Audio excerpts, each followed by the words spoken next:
Hello, hello, hello, and welcome to the Black Marriage and Family Therapy Matters podcast, where we connect Black families to Black therapists. Today's guest is Dr. Jasmine Reed. Hi, Dr. Reed. Hi, thank you for having me. Thank you for coming. Y'all are in for a treat today. We have been talking for the last 20 minutes, and I just decided we need to press record because Dr. Reed is a wealth of information. She really is, and I'd like to tell you a little bit more about her now. So Dr. Jasmine Reed has been a long-time proponent of advocacy work for communities of color for over 10 years. She is a licensed psychologist with a wide breadth of experience in mental health services. On a mission to provide underrepresented communities of color quality mental health services, Dr. Reed launched, is it Ubuntu? Ubuntu Psychological Services in 2020 to service these communities with clinicians that look like them. Yes!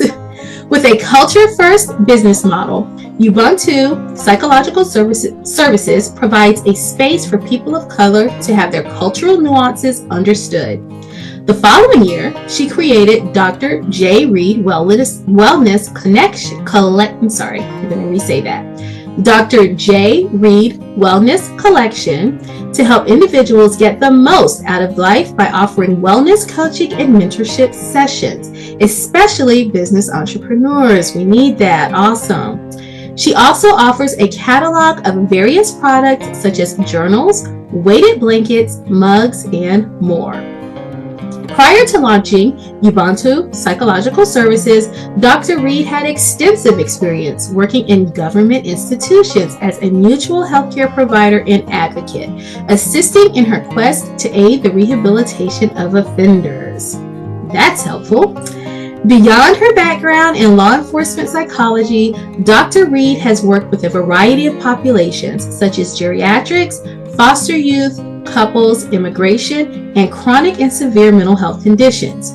She has also taught doctoral, master's, and bachelor's level courses in psychology, human development, early childhood education, sociology, and criminal justice. In addition to her current business endeavors, Dr. Reed serves as an assistant professor in the Department of Social Work at California Baptist University.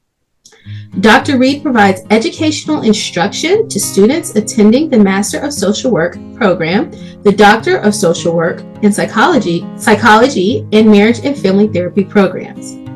Furthermore, she has provided and spearheaded workshops on a wide range of topics such as higher education, women's empowerment, Christian counseling, diversity issues, and race within the correctional system. Committed to her pursuit of serving individuals, couples, and families of color, Dr. Reed hopes to continue the foundational work and create a healthy dialogue surrounding mental health. Wow. First of all, just let me say thank you. Thank you, thank you, thank you. Where do we start? Like you've done so much. What got you into doing all this? Oh, but God, right? Right. You know, it's funny. People often ask me, like, how did you get into psychology in general? Mm-hmm. And I tell people, one, I had a desire to do something outside of like how we normally thought about healing. And I'm saying for normal as pertaining to the Black community, because I grew up where you went to the church about everything, right? Mm-hmm. And then parts of me was going to schools where I had Eurocentric friends, and I was seeing that they were like, I'm going to therapy, mm-hmm. right? So therapy was only associated with my friends when they had a social worker involved, right? It had this negative mm-hmm. connotation where people were like trying to avoid a therapist. Right. And I started to see other people were using it as a resource, and it was like different, and they were excited about it. And I was like, oh, this is interesting, because we just go to church and I pray about it and we lay it at the altar, right? Right. Which was different. But I started to recognize like God uses us in different capacities, right? Like, so what was different about mental health than any other medical field or any other thing? Like, he's going to utilize you in different ways, and there's different ways to be able to operate from a healing perspective. And honestly, mental health was so creative an aspect, right? It was one of those few things that you had to do the work on you. Mm-hmm. Be able to heal others, right? Absolutely. Which is a different perspective. Everything else you can do whatever you want to, but my client can only go so far if I don't work on me, right? Absolutely. And I was like, I need to work on me. So I started the journey thinking about the aspects of how can I be able to resonate with people who look like me, who talk like me, who understood that the difficulties that they can experience, who understood that the African diaspora looks different regionally, globally, and who can be able to ultimately make sure that we as people can get to a place where we are trying to do the work on ourselves. Absolutely. Amazing. Well, thank you. I'm not sure if you were saying this, you don't have to disclose, but were you making reference to the fact that you've also had a therapist? Oh, absolutely. Okay. I have too, and I love that because I actually get frustrated because I've got colleagues who would never get a therapist who are therapists, and I think that's so wrong on so many different levels, so absolutely. So our programs, my master's program required us to have one. Our doctorate program required us to have one. I remember even in my doctorate program we were required to have about 40 hours, but I ended up doing 3 years. Like, I was like, there's some things we need to work out. Let's keep this thing going. Right. And it doesn't change. There's periods. I think of therapy as a resource. So there's periods of life. Like, I recently had therapy. I had my grandmother die, and I was a matriarch of our family. So that was a period that I needed to have someone there to help me guide through the part of transitioning in the space of, like, I am now that person that everybody's going to come to for those things. Wow. So she has passed on those things to me. And I'm like, the whole time, you need a therapist. When you start to take on all those responsibilities, it's a different feeling, right? So, being able to sort out those things was important for me. But also being able to understand that I have to model those things for my students. I have to model those things for my clients. I have to model those things for my employees. That there are times and periods that we all need to do our healing. And growth means that I have to do work all the time, right? Like, if I don't want to stay in a place of being stagnant. Absolutely. And it's hard for a therapist because we got to take our heads off. Yes, we do. We do. Well, you're bringing up such a very important thing because, as therapists, we're trained a certain way to work with mental health and from a different perspective, but we do have to also care about the whole wellness perspective. And that's why you're on today, because we want to talk about, yes, therapy is very, very important, but sometimes there's other components. And if you don't mind me being transparent, by the time this is released, I will have been more transparent about my legal issues. But when I was being prosecuted, I had a therapist. And unfortunately, as part of the prosecution, they wanted access to my records. And I obviously did not want to disclose that because I had a lot of information that was personal and I did not want, them to have access to. So I had to stop attending therapy. And so I'm in the most stressful period of my entire life. And the one thing that I have relied on, forever, like, I've loved the concept of therapy my entire life, I couldn't access it. So I had to go into different areas of wellness. So that's when I started praying more and meditating more, exercising differently. I would take these walks in nature, but incense, I have my incense right here. I don't have them on right now, but big proponent of like aromatherapy and oils and stuff like that. Journaling, reading, all those things. So, and I see, we just share with the audience that you sell those things. So let's kind of talk about how important it is to have those other avenues in addition to therapy, because you know, in my case, I was being prosecuted, but some people cannot afford therapy. Some people don't have access to a therapist. Like you said, you know, y'all are Black, you relate to these people, but there's a lot of people who've never even seen a Black therapist or know that we exist. You know, so how can they utilize wellness resources to help? Absolutely. So I think one of the things that, you know, I understand, there's a shortage of therapists for sure if you're Black, right? Like 4%. Yeah. 4%. And if we're talking about psychologists, we're probably looking at like 1% of the psychologists are going to be African American, right? There's a small amount of us who are out there who are really going to be able to take on, and there's only so much work we can take on, right? Because that's just, we got to be able to keep ourselves sane. But the other piece is that, you know, therapy is a resource. It is not meant to be forever. It's seasonal. Mm-hmm. So there's got to be a space about how we actually incorporate things into our personal life to make sure that wellness continues once we separate, right? So once we adapt some good coping skills, once we are able to identify what are stressors, what are things that are impacting us, what are triggers, right? How do we actually continue with those things? And I love a lot of the things you talked about because those are daily practices.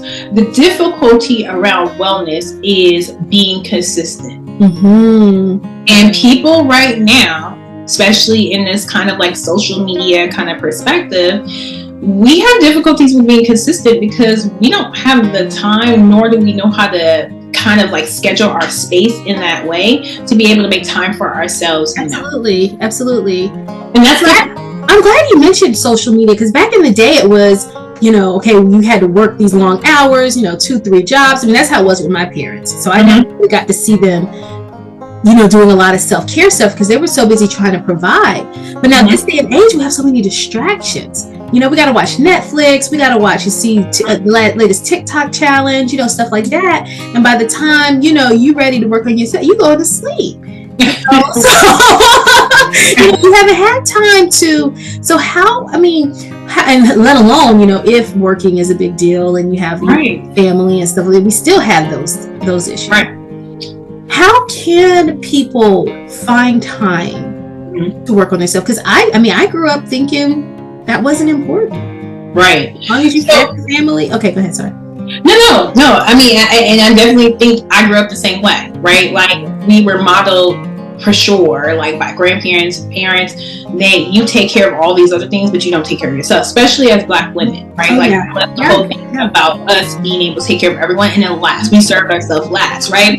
But now I often think about like we're in a different space that we can't afford to do that anymore because it has detrimental consequences at this point, and not even just for like our mental sanity, but our physical health, right? Like we're seeing Black people in general die earlier from heart attacks. We're seeing strokes at a more frequent rate. So there's a lot of things that are going on that we know that, and this is all emotional stuff that can kind of impact those spaces because we're stressed. Mm-hmm. So one thing I'm really big on, I love working out. And I love working out not necessarily because it makes me smaller, although there's a physical aspect about it. I'm like, yes, I love that, right? Yes. But I recognize there's a part about how we have to recognize how we function. I recognize that culturally and just within my family norms, eating was a way that we kind of emotionally respond to things, right?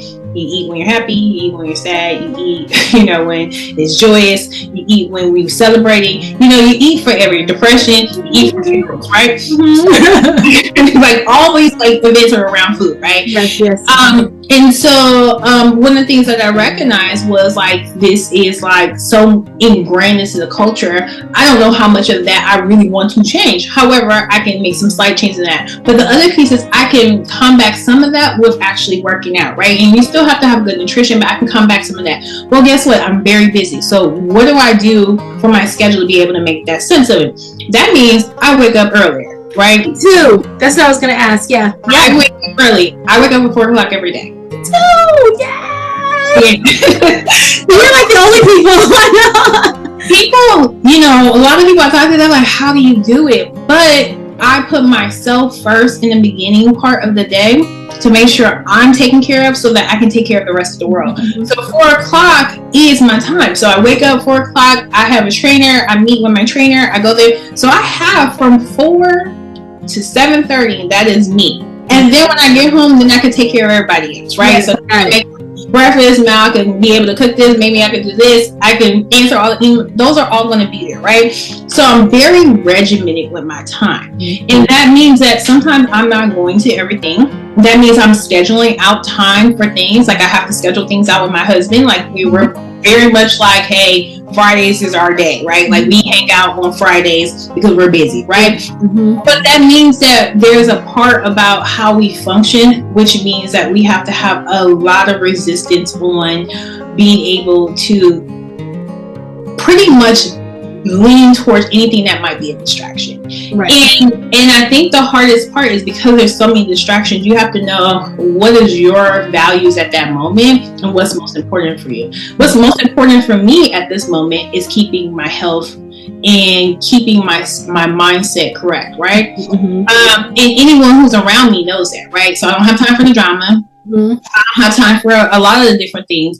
But what I do have time for is making sure I'm saying so I can make good decisions, not only for my family, but making good decisions for my business. Because my business also depends on me being healthy as Absolutely. Absolutely. You can really tell when the person in charge is not in a really good space. That's absolutely true. And the same for our children and the same for our marriages. Yes. I mean, when I was being prosecuted, like, you did not want to talk to me, or nobody wanted to talk to me if I didn't have my alone time, because I didn't want to talk to myself. Like, there are situations when life circumstances, it can just be too much, too heavy, too etc. So that was really, really great wisdom, great insight. Do you ever feel one thing you spoke about, and I really think I really want you to elaborate on, is you talked about how valuable your time is. And, in terms of carving out space for you means saying no to some other things. As women, especially Black women, we are the nurturers. We are the caregivers. We are the, you even said it was your grandmother who's now passed the baton on to you. How do you deal with that conflict? You need the time for yourself. And then I would assume after yourself, it's your husband and your children. You have other things to consider. You've got the business, things like that. But there's like a priority, a hierarchy in all of this. How do you make sense of, how do you say no? That's what I want. How do you say no? Because sometimes, we don't know how to do it. So I've gotten really comfortable with no. As we age, I think some of that changes. So as you get older, you're like, and that's the beautiful part about aging. I know people don't like aging, but I think there's some beautiful aspects about, like, as you grow into yourself, as you learn about you, and you're like, I'm not resistant on any of that, and I'm not here to appease anyone. Like, how you feel about me does not matter. No. It's how I feel about myself, right? Like, and of course, I don't want to be a jerk, right? But I'm still like, I gotta put me and my family first, right? I have to. And so that means that, people are clear about my time. So you're gonna have to respect my time, and that's important. But also me having my time to myself. So I tell my husband, we're very clear about that. Like, in the morning, I like to work out in the morning. And so I'm like, hey, these are the days I'm working out. What are the days you want to work out? What are the days you want to work out together, right? Like, what does that look like for us, right? And he's I always tell people, I always say I have the best partner in the world. I guess I have the best partner in the world because he doesn't feel that it's any competition or anything. It's like, how can we support each other in this process? I'm struggling. These are things I'm struggling with, and we can be able to work in collaboration in that space. And that's a wonderful feeling to have someone who understands absolutely, that I need this time to myself, and these things make me feel good, and this is also part of that. So that's one aspect. The other part is, like, I also feel like that my friends, my colleagues also understand that my boundaries are high. And I start off with really clear boundaries about those things. So for example, I teach at a school, university. I'm very clear about what I can do and what I can't do, right? And that's a hard thing. Even if the university is pushing towards something, I set my boundaries very clear in the very beginning about what my time is allowed to do. And for the most part, the university is very supportive about that. They encourage us to have outside activities, they encourage us to have outside businesses to be able to flourish. But I think one of the things that people have difficulties is their fear of like saying no is going to mean that people are going to either not like them as much, not want to engage with them. And what I found is the exact opposite. People just understand that this is what you do, this is how you function. So people will text me, hey, like today, someone's like, hey, you got time to do this today? Or if not, I can make time for another day. They're very clear about my boundaries and what I have going on. And I say that we have to develop better boundaries and be able to really lean into wellness. So making sure that people understand this is my max. I'm not willing to lose that to accommodate in some of those spaces, right? Yes. And that's hard because we have to practice that, and we traditionally have not been taught that. And when we have been taught it, or if we do it, oftentimes what is conveyed to other people is that we're angry. That's exactly what I was going to follow up question. So yeah, we are angry. Black women, we have to be careful about how we do it. Or and so it's interesting. I have a doctorate student who I was working with, and she was talking about like, how do you work with people, or how do I work with people when they think I'm angry, right? And I was like, that's interesting because, I know where you're at, but the other piece about me is I've accepted that means nothing for me. So if I'm angry, what's wrong with me and be angry? That's a primary emotion. Right. Like, okay, so I'm angry. So now what?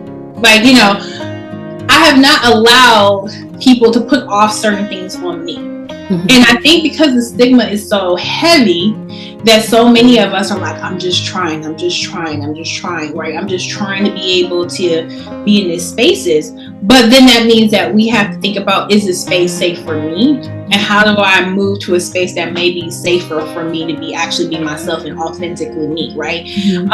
And that's a difficult space because, like, I get it. Corporate America, the different spaces of America in general, doesn't allow for Black women to be themselves. And oftentimes, Black women are just being able to assert what they have been owed. But nevertheless, it's always combated with, like, this aggressiveness, or it's combated with the way we are displaying ourselves means that we're more masculine. And it doesn't mean that necessarily. It may mean that we are asserting our boundaries. And that is okay for us to assert our boundaries, especially because everybody else asserts theirs and not labeled in that way. And so I always tell people, if it means I'm aggressive or angry and because I told you no, then I'll be there. Absolutely. I'm okay with it. Well, I'm trying to think, get my thoughts around this. On the one hand, we're saying it doesn't necessarily mean that we are angry. On the other hand, are there historical implications that suggest, okay, maybe I am angry. Maybe I am. And here's the thing. I think where I'm at is it's okay to be angry. It's okay. Whether I think there's a difference between people displaying or typecasting us being angry because we didn't do what they wanted or we're not saying what they want. That's typically where the frustration comes, which makes you angry, right? Right, which makes me angry. Why not do what you want? Yeah, you may be upset because I'm not doing what you want. Right. Typecast me in a negative way because you didn't like my answer, right? That's very different than actually I'm emotionally angered because of something else, right? But I think there's a space for Black women to be their fullness. But I also think that we have to have the support of others to be able to be in that space. But it starts with us, right? Like we have to be able to support each other in those spaces. And sometimes, that's often not seen because we also have bought into a Eurocentric perspective about how we should display ourselves in the world as well. And so sometimes if I am me, or explicit.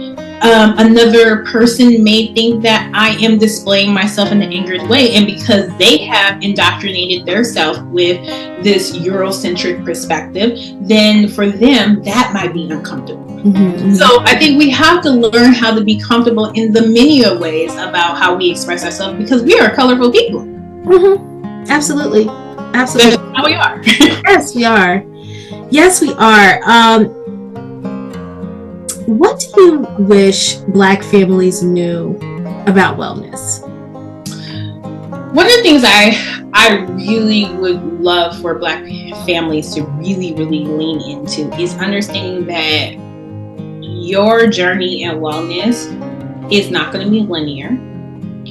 So anytime we're talking about progression, it doesn't go straight. It's not like that. Mm-hmm. And so we're going to have ups and downs because we have been trained over generations to do things in a certain way that may be counterproductive to our spaces of being able to value ourselves in that way. Mm-hmm. The other piece is that wellness, when it comes to wellness in Black families, I think it's important for people to be able to think about how, if I do the work for me, that this can set up the next few generations. Oh my gosh. A psychologist put the other day, God, what did she say? One of the biggest investments you can make in your family to breaking generational curses is investing in yourself. Yeah. You know, like invest in yourself and give that to your family. Yeah. So yeah, I love that. I love that. And it's hard for people too, because like, I got stuck with all the work, and now you want me to do the work. Like, why should I be responsible for that? Exactly, that part.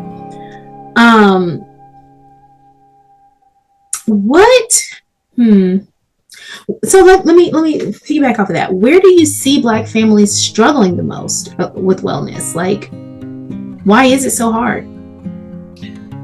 There's a couple of things. I think that Black families are struggling because, one, from an economic standpoint, we have not had the luxury. Mm-hmm. And I'm not saying, and so I want to be clear, majority of Black people are not impoverished, right? There's a narrative that go around, but we're not impoverished. No, we're not. We're quote unquote middle class, right? But a good portion of, we know that most of the people who have like degrees are Black women, like a good portion of us do I, right? But the other piece is thinking about like the fact that it's the access to resources that make it difficult for us, right? That resources that actually understand our cultural nuances is difficult for us, which keeps us in the same space, right? It's the systematic things that impact us, that impact our ability to really lean into wellness. So oftentimes, those are some of the barriers, but I do think that one of the hardest things for us is like, we just don't have the same connections in our community as other communities. So when I talk to my other friends, like I have a friend who's Armenian, and she tells me, oh, we have this person in our community, this person, and everybody knows how to get connections. Yes. That's not where we're at, right? There's a disruption by design that has impacted our ability to be in that space, right? But we're collectivist people, but we're in a place that has disrupted that for us. So it makes it a little difficult for us to really lean into wellness because we don't have that same kind of communal perspective that we would maybe have in other areas. But the other pieces I'm thinking about, like, when you talk about resources, whether we're talking about mental health or all of these different things, there's their own racism and prejudice that operates in these systems. That's so true. And that, oh my gosh, yes. And that's hard because So maybe I have the resources and I'm just trying to do it, right? Like I heard somebody on TikTok say this or that and I get the services, and then I go to these people and they don't value me because they haven't taught through a traditional lens that doesn't see me as valuable. Mm-hmm. That makes it as well difficult to really lean in. And so then I try it doesn't work out, it doesn't feel good, and then I'm like, I'm done with this. This is, you know, this I told you I shouldn't have black folks. Right? Yeah. So those things also impact us as well. And it's not always the other people who are doing this. Oh no, absolutely. Sometimes people are disappointed by their black therapist. Yeah. You know, and that is what really, really gets me. Like, we're not doing our own work, you know? So yeah. Yeah, that's a harder one. But you got, you know, I always say, you got to remember, black therapists are also mostly trained in a Eurocentric values, Eurocentric perspective. So they're doing only what they have been taught, and unless they do some additional work around how they need to navigate with the people who look like them, and also what feels good for them, as well as learning some additional business things, because we also don't have the resources in those spaces to understand. Correct. Then it can be quite damaging to what we do to our own community. Absolutely. Gosh, you just said a whole word, because that really is speaks to my situation. But let's move on. Are there any myths about wellness that you'd like to debunk for today? Myths.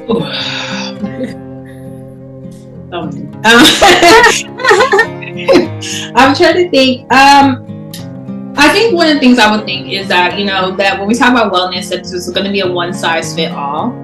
It doesn't look the same for all of us. Some of us are going to have to focus on our emotional, like, wellness perspective. Some of us are going to have to focus on our physical. Some of us are going to have to focus on, you know, the reality of, like, our actual, like, health. So we have to think about what actually we need in that wellness space, right? What are kind of the things that we create for ourselves to be able to think about having a good head? I don't know if that's my space and wellness. And that's the difficulty. Think about, like, just one aspect of it. It's a whole thing we look at it, you know? Yeah, absolutely. I'm gonna pause. Okay, I'm sorry. I think my internet kind of got unstable. That was random, but I heard what you were saying. And that's so true. You know, we just don't. Sometimes I just think we don't know what we don't know. You know, absolutely. And we have to get out here and know. And we're in an era now where there's just so much information, but I think, especially when we're talking about the Black community and Black women, we're coming into these situations and these circumstances as broken people. And so, you know, I just think of just, you know, and I don't want to put anybody on blast, but our focus, because our focus, like, let's say you grew up, okay, I think about when I was incarcerated, okay, and what I really, really, really, really, really struggled with was seeing these Black women who came from adverse circumstances, and they worked their way up, and for whatever reason, something went wrong in the journey, and they landed up in the federal prison system. And it's like, but this person's intent was not to do what they got, what they were accused of. They were really just trying to, and let's be real, I have to think about myself. I mean, my intentions were very, very noble. They were very, very, I wanted to serve these people even after I realized the program was not set up to do that. But there was a part of me also that, gosh, we're going to be real. I didn't want to fail. Like, to me, the narrative was, okay, because nobody's thinking the government's failing the program. It was Dr. Omari's failing. Like, Dr. Omari got all these people together. we're doing. So I continued to run this program, knowing that it wasn't, being run correctly or being run in the way that it should have been. And so that was coming from, I didn't know what I didn't know. I didn't have the wisdom. I didn't have the insight. You're talking about a person who grew up in a single parent household around addiction, who's been molested, didn't have a lot of whatever. That whole person makes this person who committed this crime. And so how do we, gosh, I didn't even know I had permission, Dr. Reed, during this whole process to say, ouch. That hurts. And then when they took therapy from me, when I say they took it from me, when they threatened to go through all my paperwork, and I chose to say, all right, forget this. Threat. You're like, I can't do this. No, I ain't giving you nothing else to use against me. You know what I mean? So wellness is theirs for sure, but what good is it if we don't know it's there? Or if there's so many, we're so broken that, my priority again was surviving. It was saving my program. It was saving these women. It was making sure I had my head straight on so I could be there for my friends. I didn't have time to journal. I didn't have time to read. I didn't have time.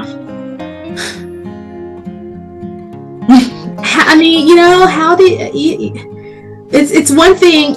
And this is, and maybe I'm speaking to myself, what I've learned is when you practice these behaviors, if it's wellness and you're not under pressure, it's a lot easier to have it when you go into to find yourself in the hot seat and be like, okay, now I need to learn how to meditate. I couldn't get my brain still enough. I ain't know what that was. I'm not trying to meditate at this point. Right. I'm not thinking about meditating. I'm thinking about what the next space is. And getting up at 4:00 was not happening because all I wanted to do was sleep through this. I want to sleep. That's probably a healthier way in that space because you're just trying to survive. Yeah.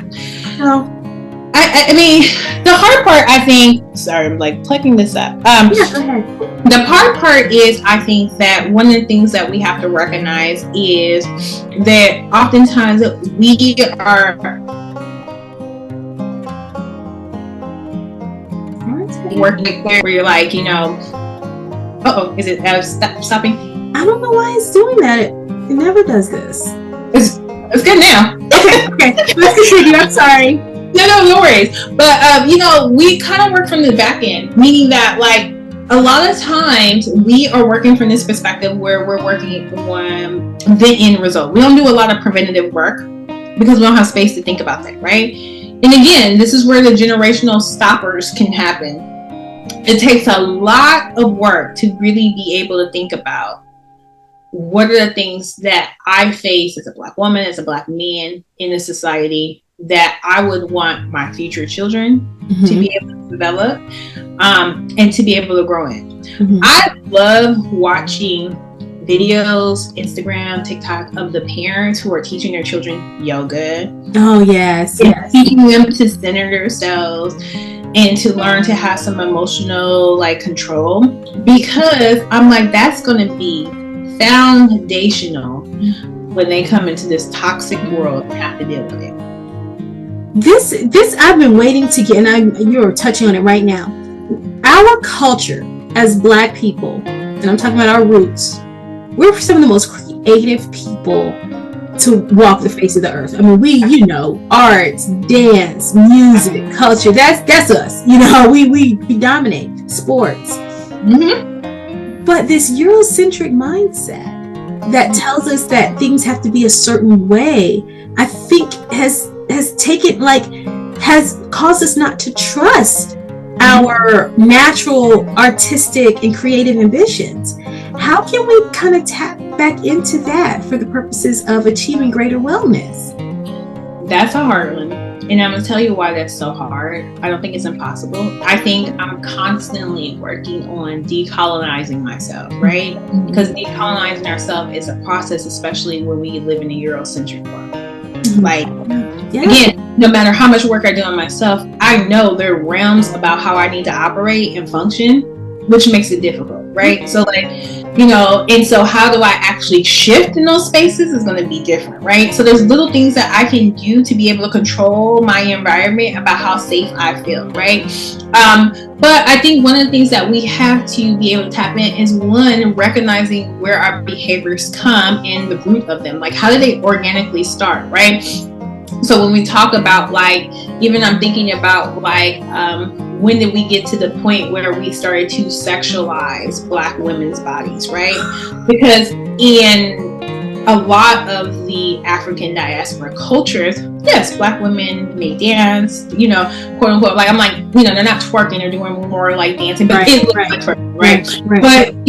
But in those spaces, the women may not be as, it's not sexualized, right? No, so they're very highly revered. I mean, my husband's African, so yeah. When did it change, right? The only time it changed is when other groups of people came on board and then made their own reference about our bodies and how that navigate. And then we still live in that society that capitulates to that same mindset, and that has been perpetuated over and over. Because now we do it. We do it like calling young girls fast and saying they're grown and stuff like that. I'm like, these are children, and we're doing it to our own. Yeah.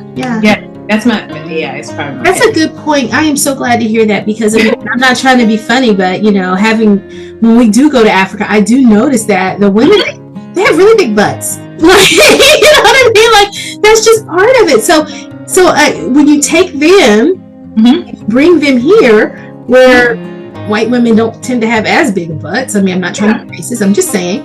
Then they're putting the label on the woman and saying, no, her body's shaped the way her ethnicity is calling for it to. She's not any more fast or any more sexualized than the average woman, from America. Absolutely. And when you think about also, like, Black women in their bodies, right? Like, so then it becomes the other piece about, like, yes, we also criticize them, and you see the culture being hard on them, and then you see everybody perpetuating and making money off of it. Hello, you're getting butt implants. You watch it, all the celebrities with the biggest butts, they're making the most money. The dancers, the twerkers. So it's an interesting perspective. I think that one of the things that we don't do a lot of is understanding our own gifts, like understanding our own history. Like, there is such a deepness about who we are as people, and that even if you come, because I also say, like, people often say, like, people who maybe come from certain countries in Africa are more connected, and I would argue that they also have a version of colonization as well, unless you're Ethiopia, which hasn't been colonized. You have your own version of colonization because of the countries that have taken over, and your perspective about that as well. Now, you have probably held on to more cultural nuances about how you navigate, but your own version about what is superior is still there, right? And we see that when people come here and they, there's like this push against, like, you being African American versus African, right? Like, there's all that stuff that doesn't need to really happen. And too, the first time I ever saw a skin lightening cream, it was in Africa. And then because my husband is African, we go to the shops and stuff, we get a lot of food. I never see these things anywhere except in the Africa shops. I'm like, your skin is beautiful. Like, what are you doing? Caribbean too. Caribbean, we discount also a lot of the Latinx communities, because a lot of them are Afro Latinos or African descent, and we don't identify them as that as well. We will say they're Latino and not be able to recognize that there's a Blackness there, like Black. But when we think about all aspects of that, right? Like, so just being able to lean in and think about the fact that we don't have a healthy understanding of who we are as well. So how do you break something when you don't know your own history? How do you break something when you don't know where these things come from? Like, understanding words and things that we actually do and where these things come from. My husband's from New Orleans, so I always tell people, like, I see people all the time, like, arguing, like, little kids dancing. My husband's from New Orleans, everybody twerk, kids twerking, and then when you think about the mixture of the culture, a lot of that stuff is from the continent of Africa. So you're talking about people who have taken on cultural dances from there and they've remixed it, right? Yes. So, so it's just an interesting perspective about, like, you know, how people lean into those things. And so what part of this has been put on us and what part of this is actually like our history and how we actually function. A lot of things have been put on us about how to be. And I think we could operate in our fullness if we understand what the things we have allowed to be put on us that actually stripped us from our greatness. From our greatness. That part. Wow. So there's so much to be said about just, you're just, girl, thank you. Wellness. If you could describe wellness in like a sentence, how would you do that? I would describe wellness in one sentence. I would probably say that wellness, and this will be my own personal definition, wellness for me is defined as the consistent pattern of making sure I am emotionally and physically safe. I love that. And the reason being is because that is going to be a constant thing that we often have to work on. And those are the two things. If you don't have your health and you don't have your mind, it's hard to accomplish much more. On that note, I think we're going to transition to what's good, but I can't agree with you more there. Being prosecuted is by far the hardest thing I've ever been through in my life, and that includes losing a parent during that process. And I have to say, there was at some point, I'll be transparent, I did lose my mind. Like, it literally, I had to be hospitalized. And at some point, when I got out, I made the decision. I said, listen, no more. Y'all can have me in here for 20 years. You know what I mean? You can have my freedom. You can have my flesh. You can have, my career, my money, my business. You cannot have my mind. And you can't have my family. And anything short of that was, but, the mind is powerful. It really is. So we got to be intentional about that. Okay, there's a place in the show, it's called What's Good. We are there now, where I'm going to give you a hypothetical situation. Okay, and I want you, Dr. Reed, to tell me how you would counsel this person. All right. Ready? Okay. Meet Shaquita. Shaquita is an African American woman who is 13 years old. Shaquita has African American teenager who's 13 years old. Shaquita is a member of a church, and the church requires that she make a commitment to be a virgin. But she has already been abused by her father. And she has a lot of daddy issues because of that. But she's struggling with boys. She's struggling with her self-identity. She's struggling with the way that she sees men. And on top of that, the pastor of her church is pretty much guilting her because there's no discussion about sex, but yet this huge commitment that's expected of her to not have sex. What would you tell Shaquita if she came to you as a client?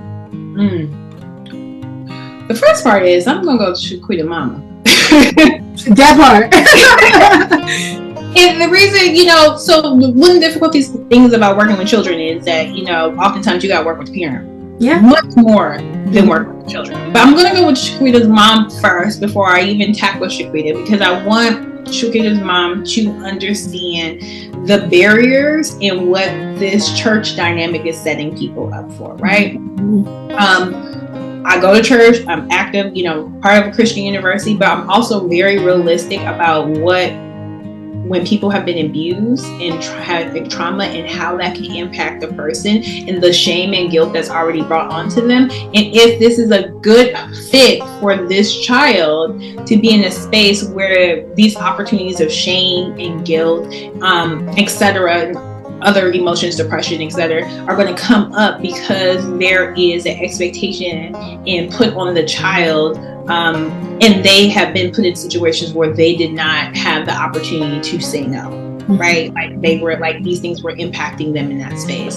So I'm going to talk to the mom long about that, because I want the parent to understand about how that environment can be unhealthy, right? And that does not make your child build self-esteem when the church dynamic can be presenting an idea that doesn't fit Shaquita, right? Like, and so I'm always going to be like, church or not, like, we're going to make sure that the child is healthy, right? The other part with Shaquita is I want to now connect her with resources, and not necessarily just groups, but I want to be able to help her identify what are the things she likes, what are the things she don't like, right? Like, does this feel good for her as well?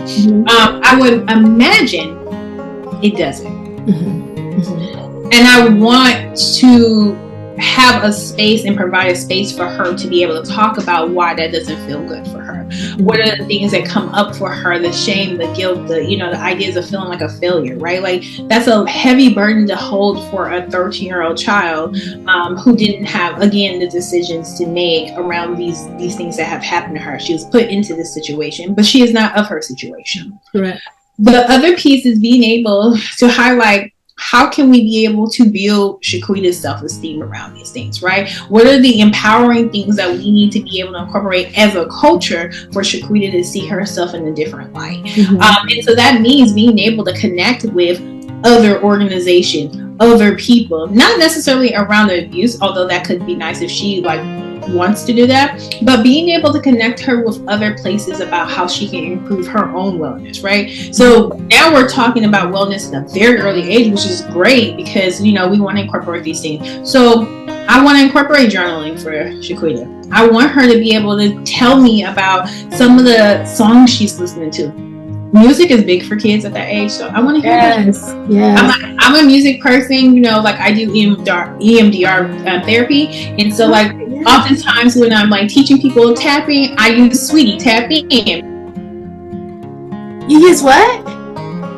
Oh no, it went out. Sweetie. So I use Sweetie. Oh no, is it doing it? Is it good? Yeah, I use Sweetie Tap In. Have you ever heard Tap Tap Tap In? So, okay. Oh, that's nice. So just to help people connect, how much our music's connected. But the other piece is I want Shaquita to know about who she is. And so I'm going to really immerse her in about who she is as an identified person. I assume she's a Black young girl. I'm going to talk about that. What does that mean for her? And so how does she actually be able to see herself differently? The other piece is we want to be able to incorporate, is she good at sports? Is she good at art? How can we enhance some of those spaces about what her natural given skills are? One of the things that people miss out on is working with younger, children, is being in those activities actually improve their self-esteem. Absolutely. If she's good at something, why aren't we highlighting those things? But I would really lean towards being able to find what's safe for her. She's 13. I would imagine that wouldn't feel safe for anybody, not even grown women. There's grown women who feel safe in that. And I wouldn't want her to feel pressure to be able to commit to something in a way that she feels guilt around. So I definitely will focus with the parent on that. And I think that's a collaboration. Another thing would be that I also want to focus on the parent dynamic with the child. Love it. So what I'm hearing is, a lot of these issues, we target the child as the identified patient, but a lot of times it's a family issue.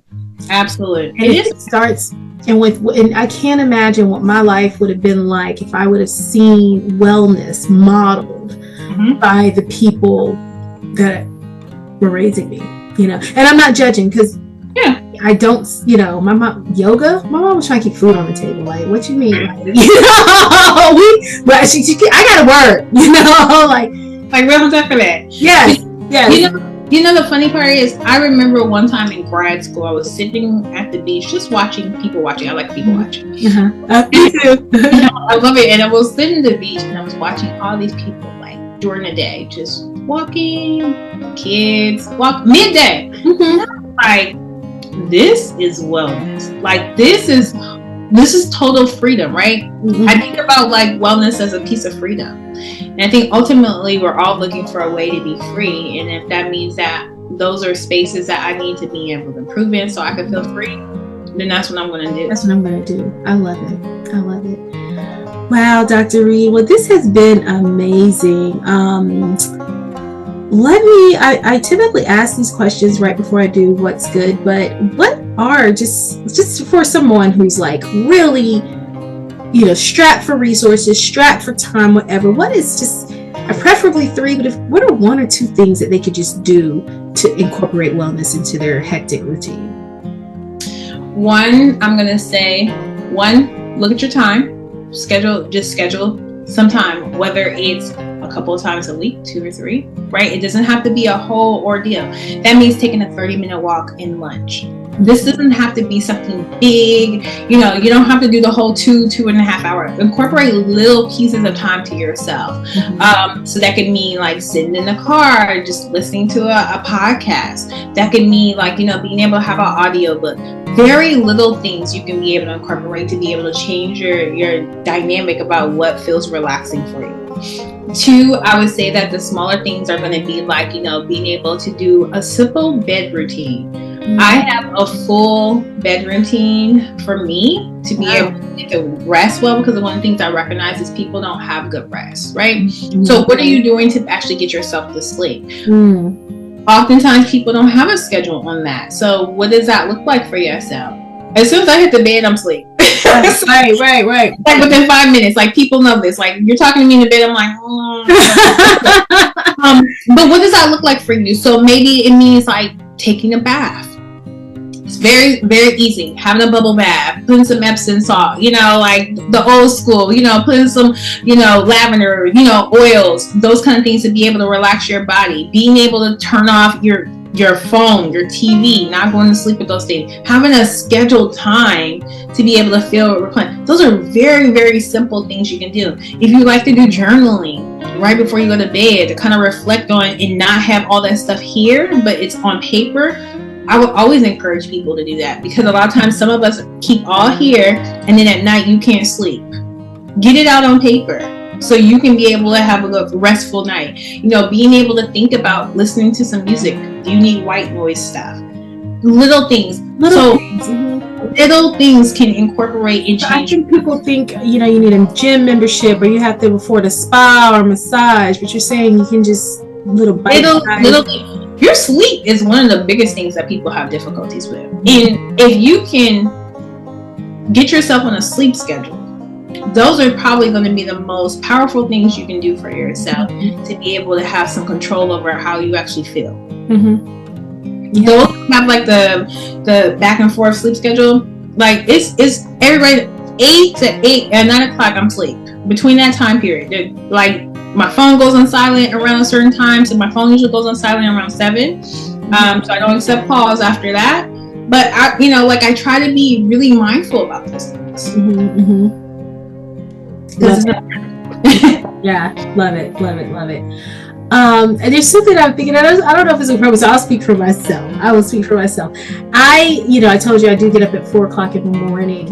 But there's an area of guilt that I feel about it, because sometimes my husband likes, a alone time, in the morning. And so, I'm asking you to be my therapist, but or not even just him, my children, like I have little children. So my son is 3, my daughter should be 8 tomorrow, but they still get up and they want to, and I'm like, no, I want this. I mean, my 3-year-old, if he's crying and stuff, both of them I will allow. So how do we work around that? Because I can tell a difference in my day if my alone time does get interrupted, and I can't, even at 4 o'clock they still find a way to find me.